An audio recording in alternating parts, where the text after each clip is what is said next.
కంపల్సరీగా సాధన అనేటువంటిది ఏది జరగాలన్నా నిత్యము దైవస్థుతి అనేటువంటిది కంపల్సరీగా చెయ్యాలి అని చెప్పారు. ఎందుకు దైవస్థుతి చెయ్యాలి?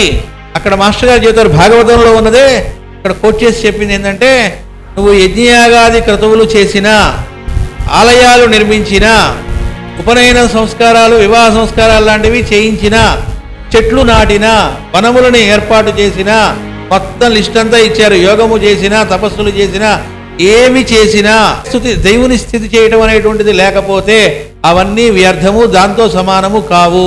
ఇది ఉన్నప్పుడు అవన్నీ సఫలీకృతం అవుతాయని చెప్పారు. ఎందుకు అక్కడ ఎక్స్ప్లెయిన్ చేశారు. ఏం జరుగుతుందిట దైవస్థుతి చేస్తూ ఉన్నప్పుడు?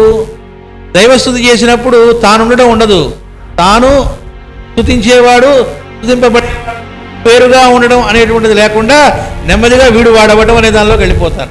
ఆ దైవస్థుతి అనేటువంటిది నిత్యము లేదనుకోండి, ఈ ఎవడైనా మంచి దాన ధర్మాలు చేస్తున్నాడు అనుకోండి, మాస్టర్ గారు ఎక్స్ప్లెయిన్ చేశారు, ఆ దానం చేస్తున్నప్పుడు నేను చేస్తున్నాను, వాడు చేయించుకుంటున్నాడు అనే భావం, అహంకారం వస్తుందట. ఎందుకని తాను వేరే ఉన్నాడనే భావంలో ఉంటాడు. కాబట్టి దైవస్థుతి చేస్తుండడం వల్ల ఏం జరుగుతుంది? వాడు నాలోనూ ఉన్నది ఒకడే అనేటువంటి ఆ వెలుగు ఒకటే అనే స్ఫురణలో ఉంటాడు. కాబట్టి అహంకారం అనేటువంటిది రాదు అక్కడ.